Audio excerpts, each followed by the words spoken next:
Prime-time local news, serving the Lakeland and Midwest regions. Turning to local news now, City Council has approved a full grant application to the Green and Inclusive Community Building Program for a ball diamond and pavilion project. The project has an estimated cost of $8 million, and the money will go towards new ball diamonds and a pavilion in correlation to Lloydminster Place. You know what, anytime you can add to your infrastructure and recreation in this community, it just adds more. I think the misconception in the community is that these ball diamonds are baseball diamonds that we're looking to add, and that's not the case. They are in fact slow pitch diamonds because the slow pitch community does a lot of good in our community. The slow pitch community has been asking City Council for more than 10 years for some ability to have dedicated slow pitch diamonds, and I think that hasn't been communicated enough.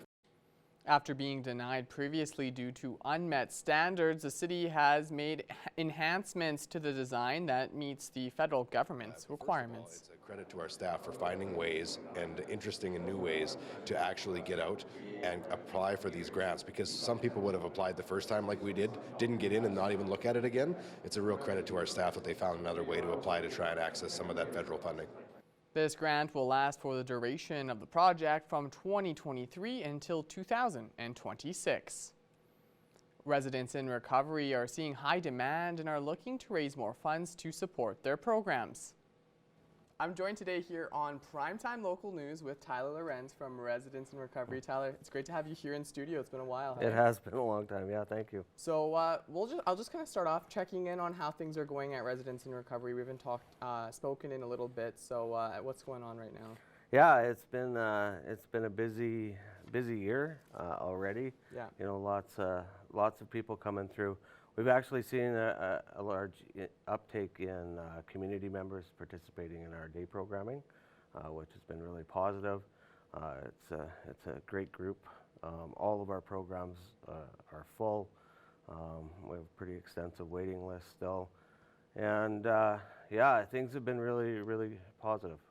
Now you're just coming back from Calgary as well, a recovery conference taking place there. How was that? It was great. You know, it was nice to see that we're on the right track. You know, a lot of the things that they're talking about as far as long-term recovery integrated within the community, that's what we've been doing since 2018, right? So it's nice to see, you know, confirmation that we're doing what, you know, is evidence-based and suggested, as well as some of the newer therapies.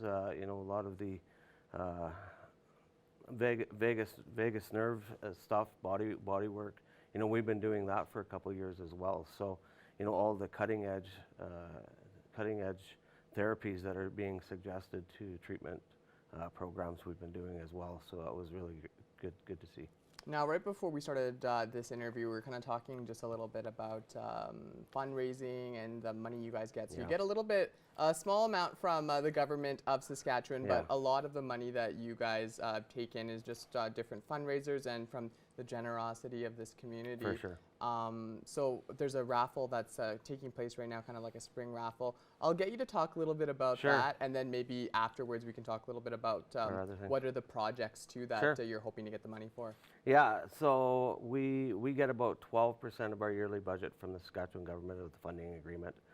So, and then our fee-for-service programs with the Healing Center generates a bit of money as well for our outpatient programming, but we have to raise about $500,000 to $600,000 a year with grants and fundraising things. So it does put a little bit of stress on us. I mean, we have 37 employees, full-time equivalent employees right now. So it's a big program. You know, capacity is, you know, 30 adults and 38 children. So there's a lot of things going on. The fundraiser, the raffle fundraiser is actually going to support us buying a bus. So our Healing Center program has 9 mothers and I think 18 children or 17 children. So transporting, you know, to the water, the pool on a weekend or you have a lot of park, people you need to there's a lot of people. It's a huge undertaking right now with staff and everybody transporting. So we wanted to get a larger bus well, not a large bus, but a smaller bus, like Border City Connects style bus to take some of that burden off. Border City Connects right now picks up all our children in the morning and takes them back from daycare every day.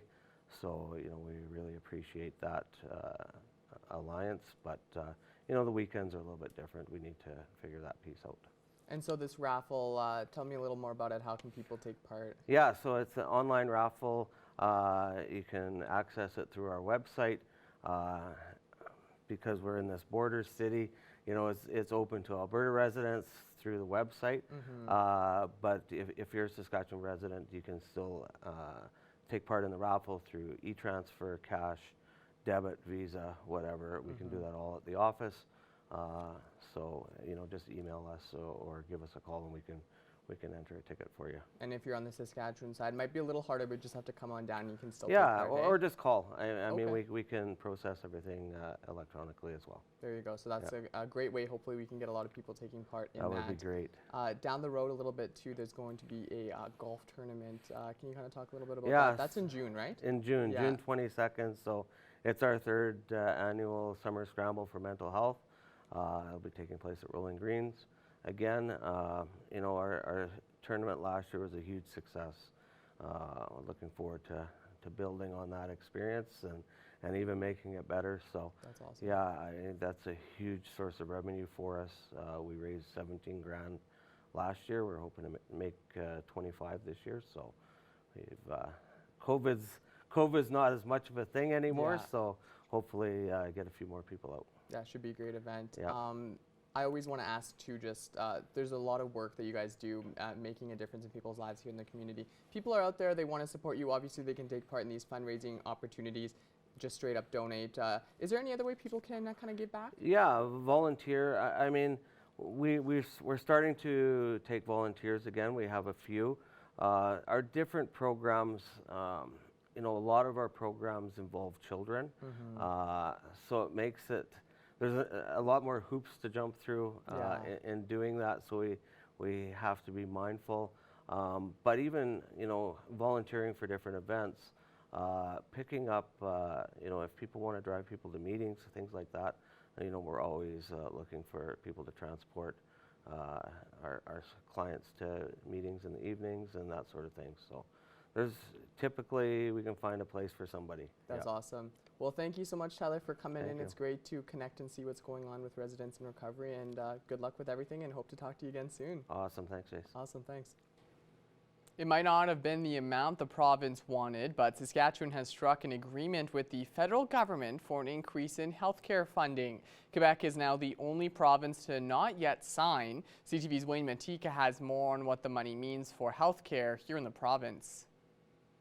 Ottawa will invest $5.9 billion into Saskatchewan healthcare over the next 10 years. It's a tentative deal with the province. On behalf of Saskatchewan, we're happy that the federal government has stepped up with some dollars. We've accepted the dollars. There will be a one-time payment of $61 million to address immediate needs, like emergency room and surgical wait times. Then an additional $111 million in new funding annually. The federal government has asked for what's called an action plan on what we're going to do with the dollars. So we're going to provide that to them. And that action plan is going to consist of what we have been doing. Like I said, our human resource strategy, our 550 seats that we've added into our post-secondary, our 150 addiction beds that we're working on. Saskatchewan has a $6.4 billion annual health care budget. Ottawa's additional funding amounts to about an extra 2%. Doctors think it's an opportunity to revamp healthcare delivery to a team-based approach. You can put a bucket under the leaking pipe and that solves some of the problem, but if you can spend some money and actually fix the leak, then that's a better way of dealing with the problem. And so that's really what needs to be done. Up front, there needs to be some system changes. The NDP opposition agrees. More money is needed, but thoughtful planning with input from those frontline workers, from the providers, from communities is also needed. The additional federal money comes with some expectations. Ottawa wants improvements to the healthcare system that are apparent to Saskatchewan residents, and that access to healthcare be guaranteed based on need and not on the ability to pay.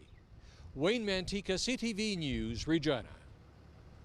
We saw a very warm day here in the region. Let's check in with Shelby Clark to see how long it's going to last.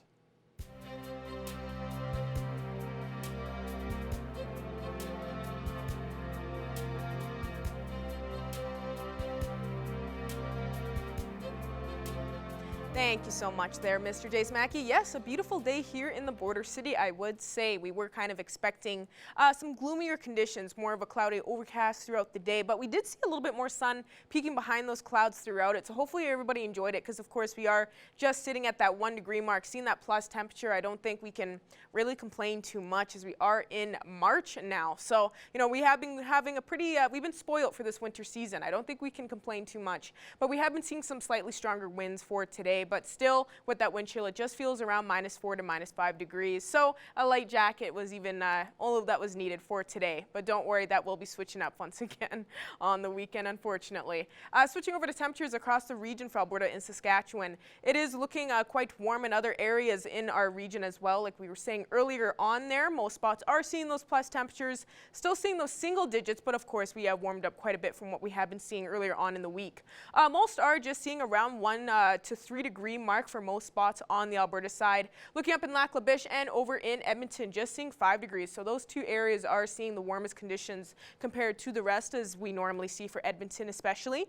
Switching over to our Saskatchewan side, they are actually looking slightly cooler compared to our Alberta side as some spots are seeing those minus points still for right now. Most are just seeing around that 0 to 1 degree mark over on our Saskatchewan side. Seeing that 2 degrees there in Pearson. As we go a bit lower, we start to slightly cool down. Some here with Meadow Lake and Maidstone -1, and looking over in North Battleford, slightly cooler there just at -4 degrees. So some are of course seeing those minus points on our Saskatchewan side across the region, although, you know, still seeing those single digits. So still not too bad, I would say, for today. North Battleford will be cooling down just by around 5 degrees for their evening low temperature tonight with a low of -9. So seeing a beautiful temperature, I would say, for their evening low. They will be seeing more of a calm night. Just going to be expecting some cloudy conditions. No high chances of some flurries. And then for their daytime high tomorrow for their Friday, -2. So slightly seeing kind of the same conditions as what they are seeing right now. Seeing that minus mark, although slightly warmer and a mixture of some sun and clouds. So a beautiful Friday ahead for North Battleford. Cold Lake will be going down to low of -9 as well, partly cloudy for tonight. So condition-wise, it will be quite calm. And then for their Friday, daytime high of that 0 mark and seeing a mixture of some sun and clouds. So kind of looking at the same condition as what they were looking at today, although they will be seeing a little bit more sun peeking behind those clouds. So beautiful Friday ahead for Cold Lake. For us here in the border city, we will be going down to that low of -9 as well. So seeing that single digit with that wind chill and most of these other spots, I should add, you know, we'll be feeling probably past that around -15, but still not hitting those -30s, -40s that we are used to. So for here in the border city, we will be going down to that low of -9, you know, and seeing a pretty calm night, nothing too cloudy otherwise. And then we will be looking at our daytime high for tomorrow for our Friday, -1. So seeing that single digit. So cooling down slightly, but you know, definitely seeing a lot more sun, so expecting a beautiful Friday ahead for here in the border city. And now ending off with just looking at one of your weather photo submissions. Thank you to everyone that have submitted. And we got this one today. Beautiful shot. You can tell, obviously, you're in the passenger seat there. It looks like you're driving. Thank you for getting this shot, Avery. And that's all I have for now. With more coming up after the break.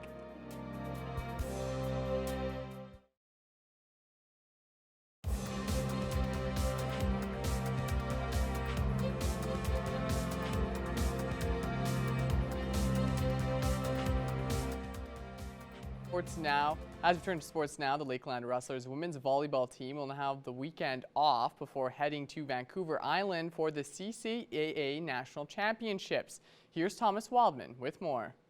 The Lakeland Rustlers season has been excellent to say the least, with an impressive 18-1 record and the ACAC Championship under their belt, with many of the players describing the experience as simply incredible. It was kind of surreal. I've never felt that feeling before last year, especially going into the gold medal and not being able to pull out with a win. But this year with the win, it was just amazing. I got to do it with my best friend, so it was nothing you could imagine. It takes a lot of work and commitment to get to this level, especially for college athletes who are also working hard in the classroom.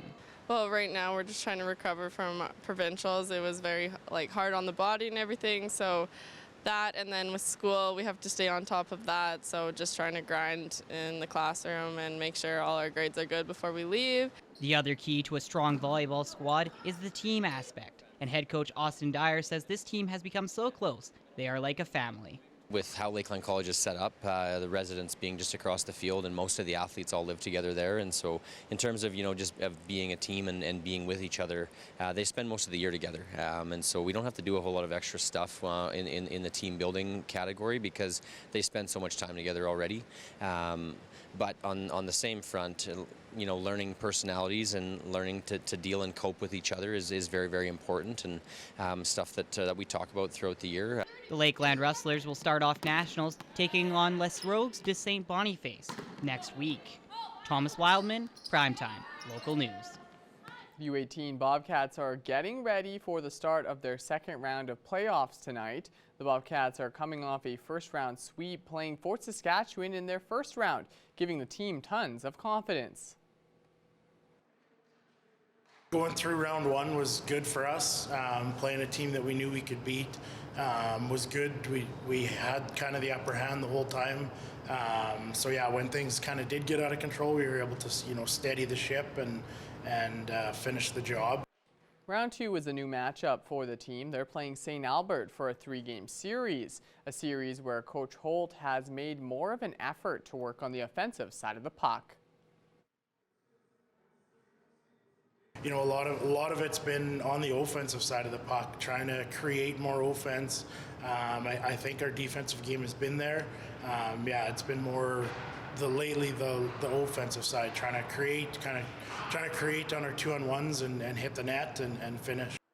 Game 1 starts at 7 p.m. in St. Albert, and Game 2 will be here in Lloydminster with a start time of 6:15 on Sunday. And of course, we wish them the best of luck. It's time now, though, for us to check in with Shelby Clark, who has a look at weather.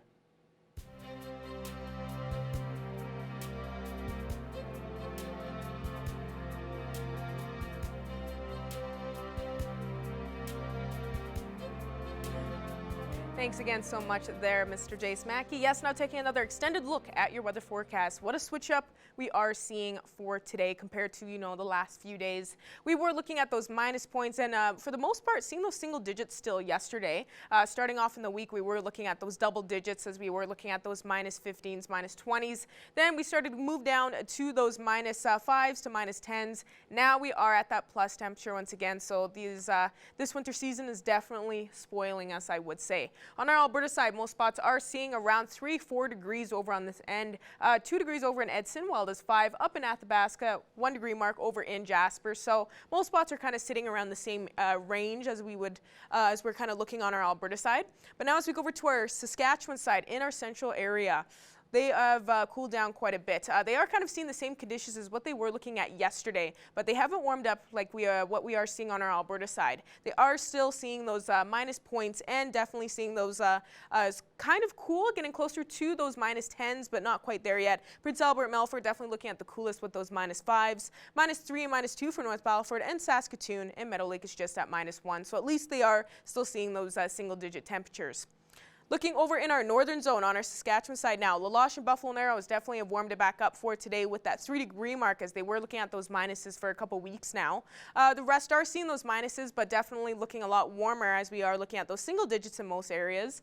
Minus 9 for Wollaston Lake and South End, while it's minus 7 for Flin Flon. And as we go up a bit higher to Stony Rapids and Uranium City, they are looking quite cool compared to the rest with minus 13. But, compared to the last few days, this is definitely the warmest condition that they have been seeing. Going back over to our Alberta side, they actually are matching with us in our central zone now with these conditions, especially in this area here, as they are seeing those plus temperatures with that 3-degree mark in most spots. Grand Prairie is just at that 0 mark as we go a bit higher to high level in Fort Chipewyan. Slightly cooler with those minus areas, minus 2 in high level and minus 5 in Fort Chipewyan. Now as you go over to our southern zone, there we go. Of course, they are actually matching with us as well in our central area for our southern zone, especially on our Alberta side. Although some spots are seeing those minus points, although they are still seeing those single digits with -1 in Coronation, -3 in Banff. Coronation and Banff kind of switched roles here for right now, as Banff is seeing the coolest condition compared, while Coronation usually does. And then, of course, we got those 3s in Lethbridge and Calgary, and that 4-degree mark in Medicine Hat. So nice to see those plus temperatures for sure, as we are just starting off March. I'd say we are starting off on a nice warm note, so hopefully that can continue. But of course, we are going to be seeing that kind of switch up later on through the month. Going back over to our Saskatchewan side, they are kind of looking matching with most of the sides we were already looking at for our central and our northern zone. We are seeing with most spots still at those minus points with just that single digit, but some are actually in those in that plus range. 2 degrees in Swift Current, as well as that 1 over in Moose Jaw. The rest are just seeing sitting around -1 to -2 degrees. In Yorkton is looking the coolest with that -4. But now as we look at some overnight temperatures tonight, I think we're all going to be quite excited, because what a switch up once again for our evening low temps. Of course, we were looking at that extreme cold warning last week, and as we started off this week, definitely slightly cooler as well, as we were seeing past those -20s for our evening lows, even getting closer to those -30s. And as we start to go through the week, we started to warm up from there. And now we are definitely looking at the warmest conditions yet in our surrounding areas. A low of -7 expected in Isla Crosse tonight, low of -8 and 9 for Meadow Lake and Bonnyville, and Provost and Paradise Hill will be expecting a low of -10. But with that wind chill, we will be probably feeling closer to those -15s for most of these areas, but still looking quite beautiful for tonight, especially condition-wise. We won't be seeing a high chance of some flurries or anything crazy like that. And looking at our hourly forecast, ending off here for our Friday in the border city for tomorrow, we are going to be starting off slightly cooler in the morning there with -9, probably the coolest at around 8 a.m. Then for our daytime high, get ready. We will be warming up to that -2 and only cooling down to around -8 tomorrow evening. So just be prepared. We have a beautiful Friday ahead here in the border city. That's all I have for now. Our Jace Mackey will have our news coming up for you after the break.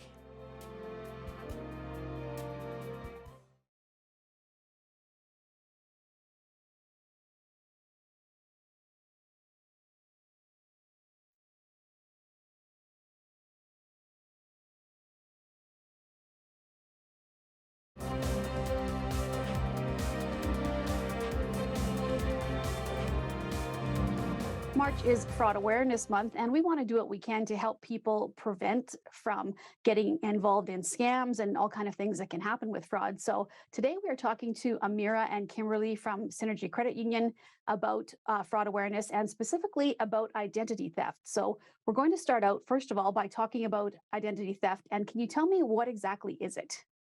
Identity theft is when a malicious act obtains your personal identifying information and uses it for financial gain. They may buy things using your funds, max out your cards, drain your savings, or apply for credit cards and leave you with the bill. How serious is identity theft? Yeah, so identity theft is actually the fastest growing nonviolent crime in Canada, with more incidents occurring year over year, every year. Well, let's talk about how it happens, if we can get into that a little bit. How do things like this happen? Imagine getting a call from your bank saying there has been an error with your account. They ask you a couple identifying identity confirming questions like your birthday. They ask you to confirm your debit card number or maybe your credit card number. Then they do something on their end and tell you that the problem has been resolved. During that call, which sounded like any other bank call, you had no way to confirm that you were actually speaking with your bank. Whoever you spoke to now has all your information they need to cause you some real trouble. Identity is often stolen through mail. What do you do with your monthly bank statements once you've read them? If they're just thrown in the trash, they do contain a lot of pertinent information that fraudsters can use to pose as you. It's kind of scary when you think about how this can happen. And Amira, I'll maybe ask you just to expand a little bit on some of the scenarios. Yeah, for sure. Another example is maybe receiving an email from your cell phone provider or someone that seems legitimate. So these types of email uses a link for you to click, which will then ask you to provide your specific personal information, such as what Kim mentioned: name, birthday, account number, and other information. So when you enter this information, you then become like a victim of the fraudsters. So yeah. Well, and how do you know if your identity has been stolen? So the only way to know for sure is to really pay attention. So keep an eye on your statements, on your transactions, and you can also check your free credit report from Equifax or TransUnion, which you can get this twice a year. These will be the first ways to see if there's anything going on using your identity. And other signs could be like, your bills not arriving or statements showing transactions you didn't make. And what can be done to prevent identity theft? Luckily, it's very easy to protect yourself from identity theft. You just need to be diligent about safeguarding your financial information. This means having strong passwords on your computers and your phones, shredding any documents with personal information if you don't intend to use it, being careful what you reveal online and social media, and keeping a close eye on your mailbox. You mentioned about shredding documents. So what type of documents should be shredded?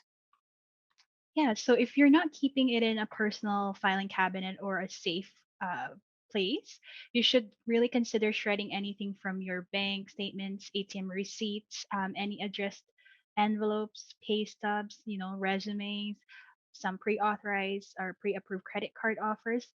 So really, basically anything that reveals a lot of your personal information. Now, if your identity has been stolen, what do you do? What are the steps that you take? If you realize that your identity has been stolen, there are a few steps that you should take immediately. First, if your card or your account has been compromised, contact the issuer or the branch and report it stolen. Next, try to remember any of the interactions that you had with the thief and write them all down. After that, contact your local police and file a police report. Finally, contact ID theft services. They will help walk you through making an identity theft statement and help you with the next steps. And what about online? What can I do online to protect myself from these types of frauds and scams? Yeah, so I would maybe share like first avoid accessing your secure information on any public Wi-Fi, such as like coffee shop or an airport, right? So second, be careful of what's visible on your social media, especially if it's like a public account. So a lot of the security questions nowadays um, include like questions about your personal life, like pet's name, where you went to school, and stuff like that. So people can also use what you're posting online to determine if you're home or you're out of like on a vacation. So yeah, just finally protect yourself from receiving text messages or emails using your best judgment. All right, ladies, that is some great information. Thank you so much for joining me today. You're Thanks, welcome. Stacey. Thanks.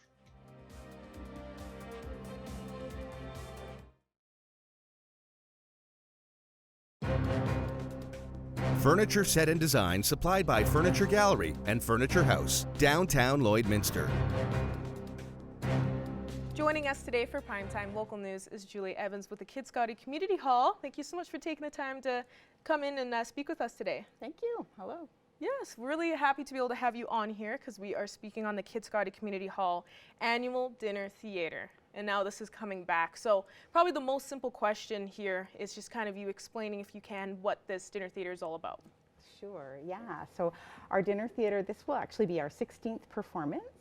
Our play this year is Northwood's Nonsense, and it's written by Andrew Gross and produced in collaboration with Pioneer Drama. It's a play about two city girls that they inherit a rundown, struggling resort in the wilderness, and there is a report of a Sasquatch sighting in the area.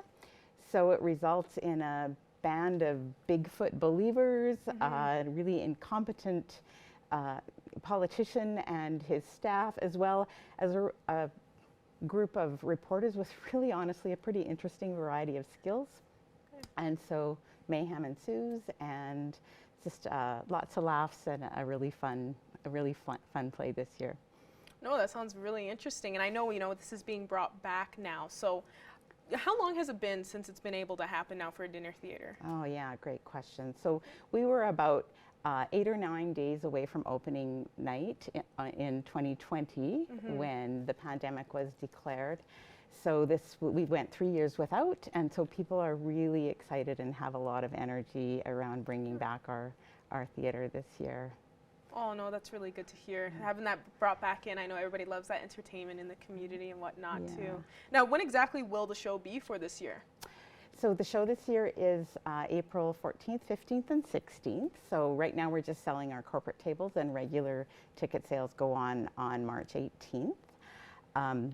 We have a Friday and a Saturday evening performance, and then we're trying something new this year with a noon lunch on Sunday and an afternoon performance. So we're really looking forward to seeing who comes out for that and how that goes over.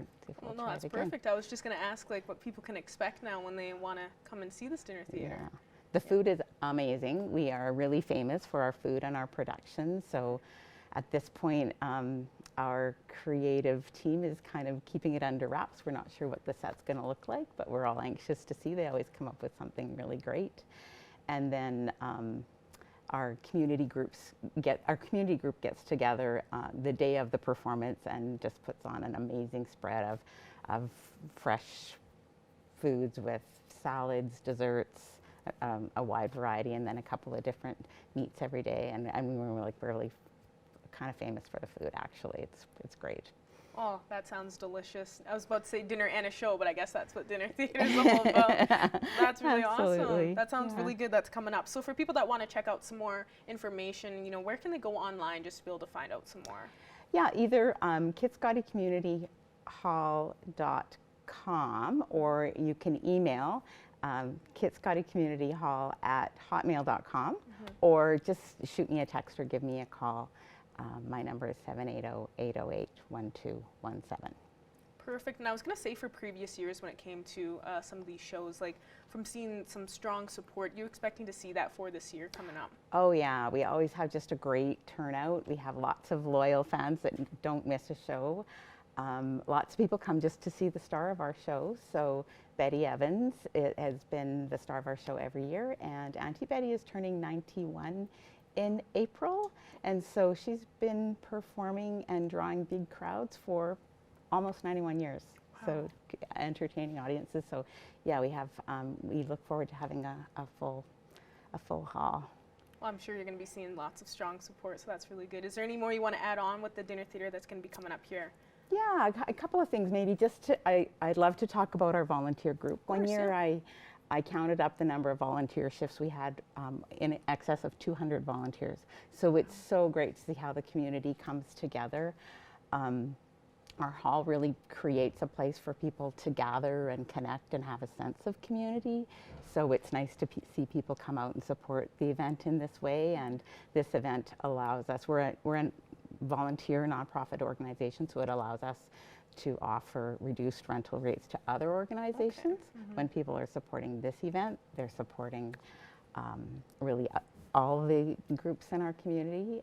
So that's really super fun, and we're just looking forward to having more people out in the hall, more rentals, bringing people back and bringing people together. Well, I think Got having a this great dinner facility. theater. Sorry. Yeah, no, it's okay. And having this dinner theater come back and everything, I think is really going to help bring people together, and it's going to be really enjoyable. So hopefully this helps get the word out from here in the border city, and people will be able to come and check it out. Yeah, I hope so. I hope we'll see you there. I will see you there. Perfect. Thank you so much once again for joining us today, Julie. Thank you. It's been my pleasure. And that's our show. Thank you all so much for joining us. We'll see you again tomorrow.